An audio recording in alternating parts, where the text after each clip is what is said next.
शैतानिर्रजीम बिस्मिल्लाहिर्रहमानिर्रहीम। सामईन कराम व मुअज़्ज़िज़ साथियों, बुज़ुर्गान दीन व बरादरान इस्लाम, अल्हम्दुलिल्लाह सुम्मा अल्हम्दुलिल्लाह। अल्लाह तबारक व तआला की ख़ास अता करदा तौफ़ीक़ पाक से मसाइल फ़िक़हिया का सिलसिला जारी व सारी है। इस सिलसिले की आज हमारी जो है वो 46वीं जो है वो नशिस्त है। हम लोग जो है वो बाजमाअत नमाज के ऊपर जो है वो गुफ्तगू करने की सआदत हासिल कर रहे हैं कि पढ़ने वाले के क्या फ़वाइद होंगे और ना पढ़ने के क्या नुकसानात हो सकते हैं। फिर मैंने आपको ये भी बताया था कि कुछ जो है वो हमारे बुजुर्गान दीन असलाफ में कुछ ऐसे बुज़ुर्ग गुज़रे हैं कि जिन्होंने अपनी पूरी ज़िंदगी जो है वो कभी एक भी नमाज जो है वो जमात से जो है वो तर्क नहीं की, यानी एक भी जमात जो है वो उन्होंने तर्क नहीं की। ऐसे बुजुर्गान दीन के जिनकी उम्र 126 साल, 127 साल, 200 साल, लेकिन ये कि उनकी एक भी जो है वो जमात जो है वो ज़िंदगी के अंदर कभी छूटी नहीं। अच्छा, अब जो है वो आज जो है वो जमात के साथ ना पढ़ने के नुकसानात, सबसे पहले हम लोग इसके ऊपर गुफ्तगू करते हैं, क्योंकि मैं फ़वाइद तो आपको बता चुका, क्योंकि दोनों चीज़ें बयान करना बहुत ज़रूरी होती है ताकि ये कि एक चीज़ को इख्तियार करने का हमें जो है वो उसकी जुस्तजू जो है वो हमारे अंदर जो है वो बढ़ जाए, लगन जो है वो उसकी बढ़ जाए। तो एक बात याद रख लें कि शरई मजबूरी, ये नुकसान है कि शरई मजबूरी के बगैर एक बार भी जमाअत छोड़ने वाला शख्स गुनाहगार है।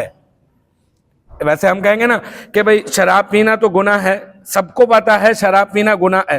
अच्छा, कत्ल करना गुनाह है, बिल्कुल गुनाह है, सबको पता है। अच्छा, चोरी करना गुनाह है, बिल्कुल सबको पता है।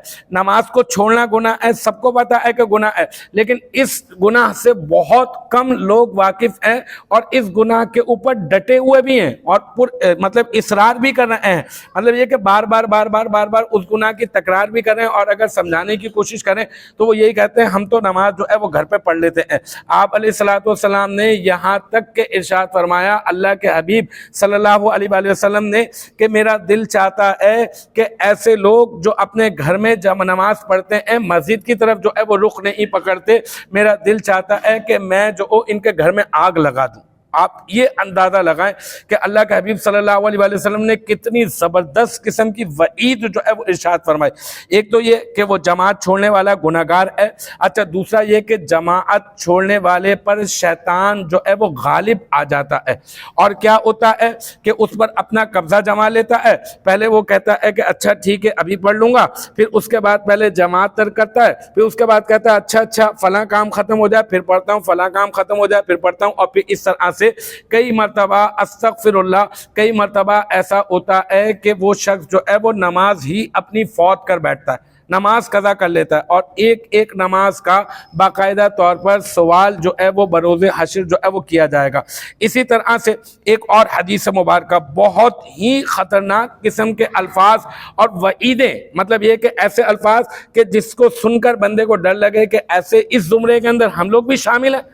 हमें कहा गया है कि हम जमात छोड़ने वाले हैं, हमें ऐसा कहा गया, फरमाया जो तकबीर यानी इकामत सुनकर, तकबीर यानी ये जो इकामत मौज़िन साहब पढ़ते हैं ना, इकामत सुनकर जमात के लिए हाजिर ना हो, हदीस पाक में है कि वो शख्स बदबख्त है, वो शख्स नामुराद है, वो शख्स जालिम है, वो शख्स अज़लम है, यानी बहुत बड़ा जालिम, बहुत बड़ा जुल्म करने वाला, और वो शख्स जो है मुनाफिक है, मुनाफिक कि जो इकामत सुनकर जो है वो नमाज की तरफ जो है वो जमात की तरफ ना आए। तो इन तमाम वईदों को सुनाने का मकसद और मतलब ये है कि हमारे अंदर जमात को ना छोड़ने के नुकसानात जब ज़हन में होंगे तो हम कोशिश करेंगे कि कहीं ऐसा ना हो कि हम लोग जो है वो इस ज़ुमरे के अंदर शामिल हो जाए।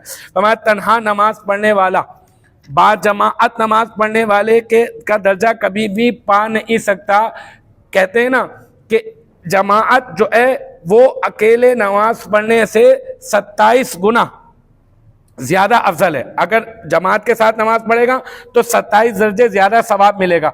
लेकिन ये याद रख लिएगा, फिर भी उसके बावजूद भी यही फरमाया गया कि अगर कोई शख्स एक नमाज को 27 मरतबा भी पढ़ ले ना, 27 मरतबा भी पढ़ ले, लेकिन वो जो जमाअत के साथ नमाज पढ़ने का जो सवाब है ना वो उसे कभी भी हासिल नहीं हो सकता। अच्छा, इंशाअल्लाह ताला कल हम लोग मजीद जो है वो गुफ्तगू करेंगे किस पर, پہلی صف میں نماز پڑھنے کے متعلق بس تھوڑی سی گفتگو کر کے میں اختتام کرتا ہوں، باقی مزید انشاءاللہ تعالیٰ کل کریں گے تاکہ رغبت جو ہے وہ آپ کے اندر پیدا ہو جائے۔ جب صحابہ کرام رضوان اللہ تعالیٰ علیہم اجمعین کو رسالت میں آپ صلی اللہ علیہ وآلہ وسلم نے پہلی صف میں نماز پڑھنے کے فوائد جو ہے وہ بتائے نا، تو کئی صحابی ایسے تھے کہ جن کے گھر ذرا مسجد سے دور تھے تو انہوں نے اپنے وہ گھر بیچ کر مسجد کے گھر قریب جو ہے وہ گھر لے لیا کہ تاکہ پہلے جو ہے وہ آئیں اور پہلے جو ہے وہ پائیں۔ اسی طرح سے ایک اور فضیلت، کمال کی فضیلت بتاتا ہوں۔ آقا کریم علیہ السلام نے ارشاد فرمایا اگر لوگوں کو معلوم چل جائے کہ پہلی صف میں نماز پڑھنے کا کتنا ثواب ہے، کتنا اجر ہے، تو لوگوں کے درمیان قرعہ اندازی ہو، پرچیاں ڈالی جائیں اور پرچیوں کے اندر جس کا نام آئے وہ پہلی صف کے اندر جو ہے وہ نماز پڑھنے کا مستحق جو ہے وہ ہو جائے۔ اللہ تبارک و تعالی ہم سب کو عمل کی توفیق مرحمت فرمائے۔